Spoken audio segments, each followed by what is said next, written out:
Hello mga kalingap, magandang hapon po sa inyong lahat at welcome back po sa aking YouTube channel.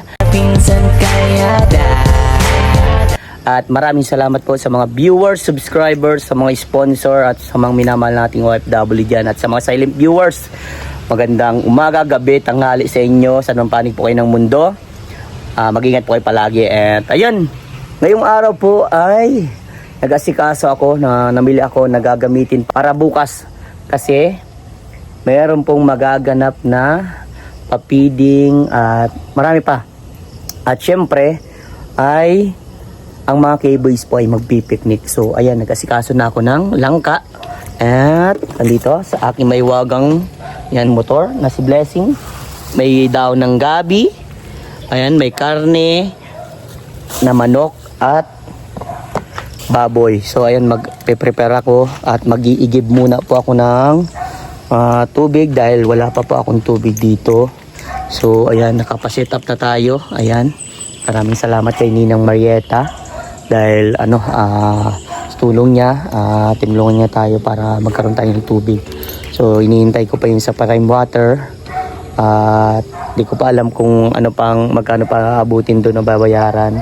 So andun po kalayo yung yung sa tubo.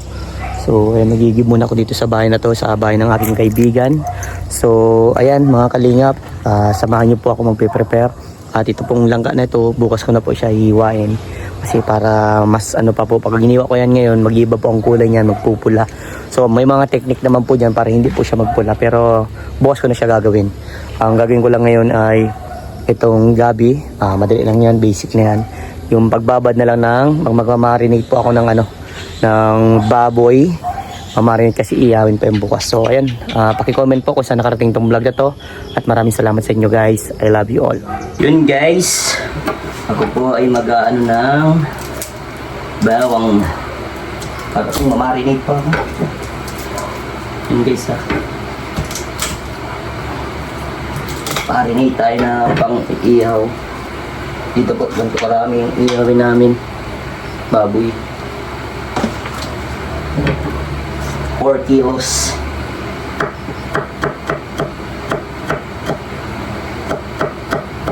Sarap to.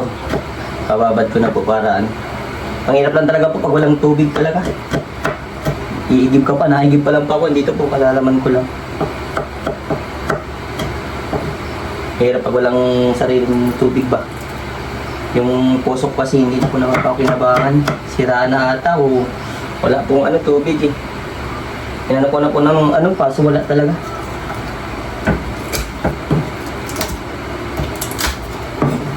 Kaya ayun, tsaga-tsaga muna tayo.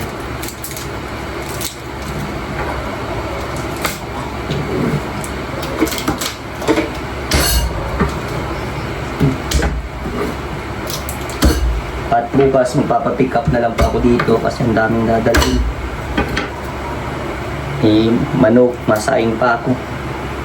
Kaya yun, pabilis ang gawa na naman bukas.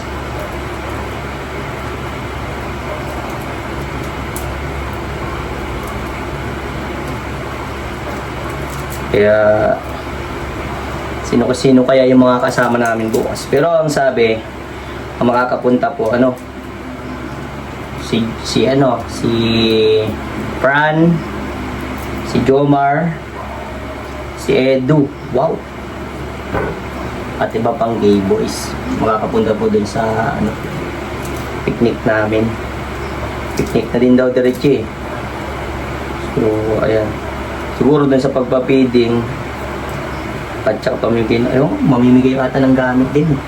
Baka doon ako malate din ako makasama dun kasi syempre magpe-prepare pa ako nito bagang magagawin din.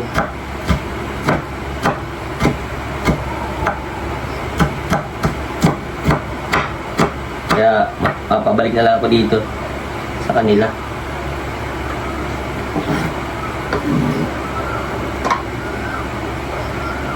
Grabe po ang mahal na ng mga Ricardo. Sobrang mamahal. Grabe na magmahal si Ricardo.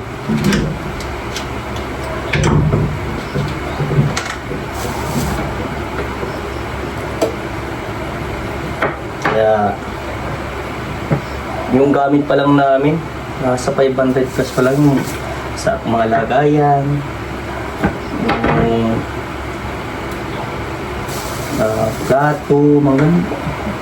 Sabi ng panahon ngayon, hindi na talaga katulad ng dati. Siyempre, ganun talaga, magbabago.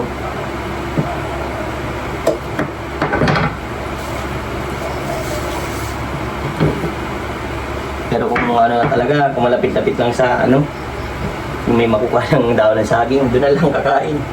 Yeah, sanay naman kami doon. So, ayan, nag-chat sa akin si Ring kasi na in-invite niya ako. Sabi ko, sige bro, sama ako. Kala ko feeding lang. Ang pala, may kasama na din na ano, picnic na ng K-Boys. Kaya, ayun. Tagal-tagal din po kami hindi nagkakabanding. Kaya abangan nyo na lang po kasi may vlog po yun. Yung ano namin bukas, may vlog yun. Ang alam ko sa Kalingap Tahanan, siyempre magkukulab na din po kami mga K-Boys kasi bihira lang po kami magsama-sama. Kaya ayun. At nasasarapan natin ang ating luto. Kasi grado na miss ng mga K-Boys yung luto natin.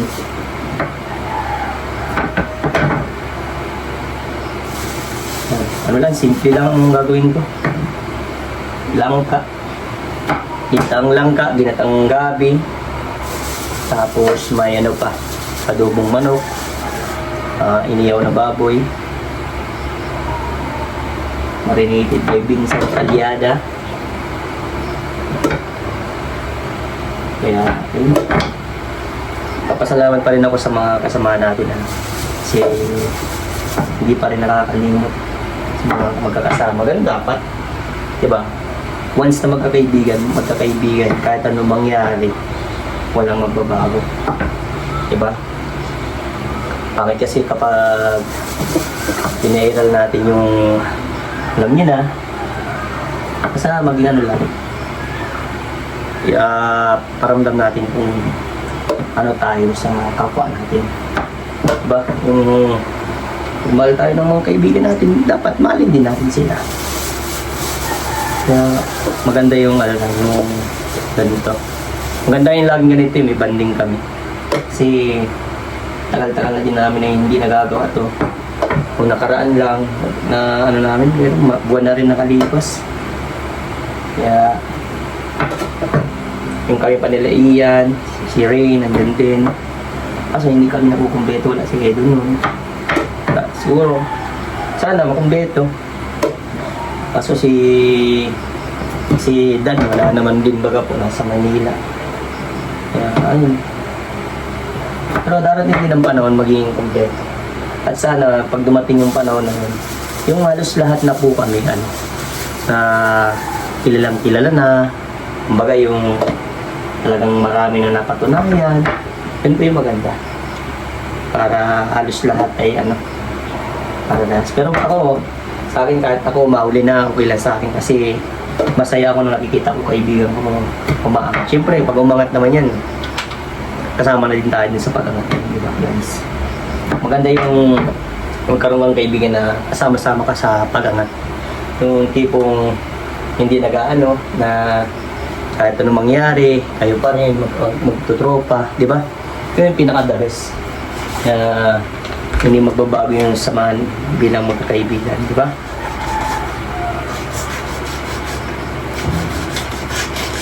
Yun ang pinaka maganda sa magkaibigan. Sama-sama sa hirap at ginawa. So, ayun, dito po kayo sa aking mini kubo. Pasensya na po, wala po tayong wala pa tayo sa pinapangarap kong bahay. Ayan, yung darating din ng panahon. Hindi man yan minamadali.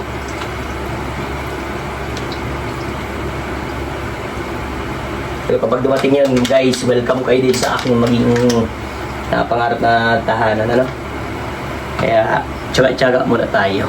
Kasi mas maganda yung ganito, Tsagaan mo kung ano yung mga napundar mo. Kumbaga, kahit ganito simpleng bagay, palagaan mo yan kasi dito ka nagsimula. At magiging alaala mo ito kapag nagkaroon ng magandang bahay, magiging alaala mo to at pwede mo magkwento sa mga mahal mo sa buhay. Di ba guys? Yun ang pinaka the best. Mahalin mo kung anong meron ka dito sa mundong ibabaw na to. Kasi sabi nga dyan, ito yung pinaghirapan mo, ito yung binuo mo noong panahon nagsisimula ka. Di ba guys? Comment nga kayo kung may ganito kayong karanasan sa buhay. At yun, lapit na guys. Kunin ko muna ito mga kalat para wala nang isipin. Bukas na lang, konti na lang ang gagawin.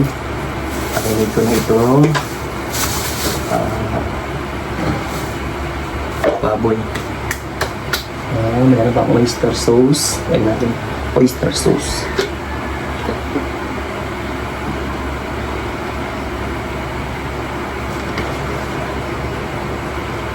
Sugar, kailangan ng sugar. May sugar pa.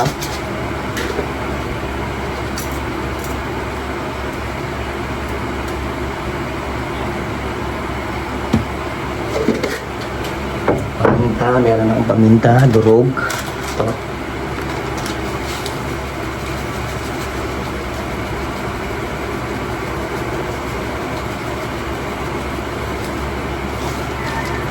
Ketchup. I have ketchup also.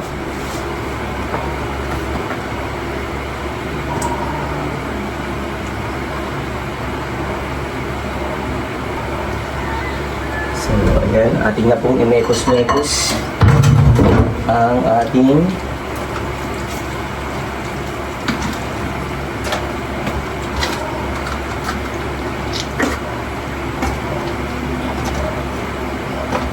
so, guys.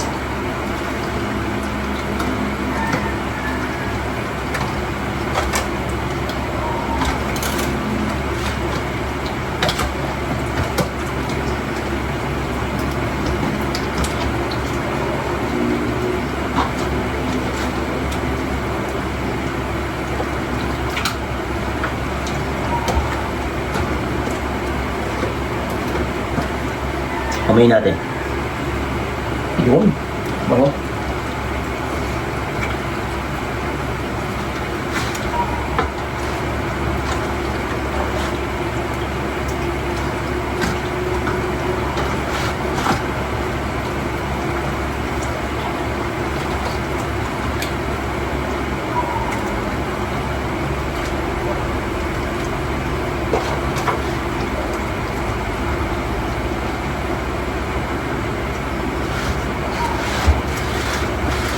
Guys, ito na yung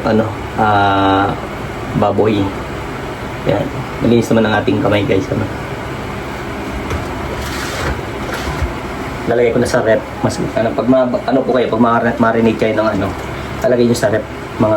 Kasabi natin mo kahit mga isang oras, so maganda isang buong araw para yung lasa kapit na.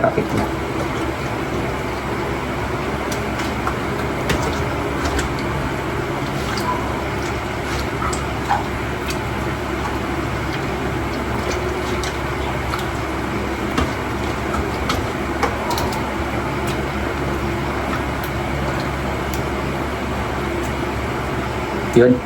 So, ayan guys. Tapos na akong marinate. Yung iba naman po i-prepare ko. So, ayan, abangan nyo na lang po bukas kung ano yung magiging vlog na ito. So, ayan, salamat po sa inyo guys. God bless you. Kahit yun to po, simpleng vlog lang ay pinanood nyo. Maraming salamat na po sa inyong lahat. Kasi talagang pinapanood nyo yung vlog ko. At hindi kayo nakaka dun sa mga issue. I love you guys. Bye-bye po.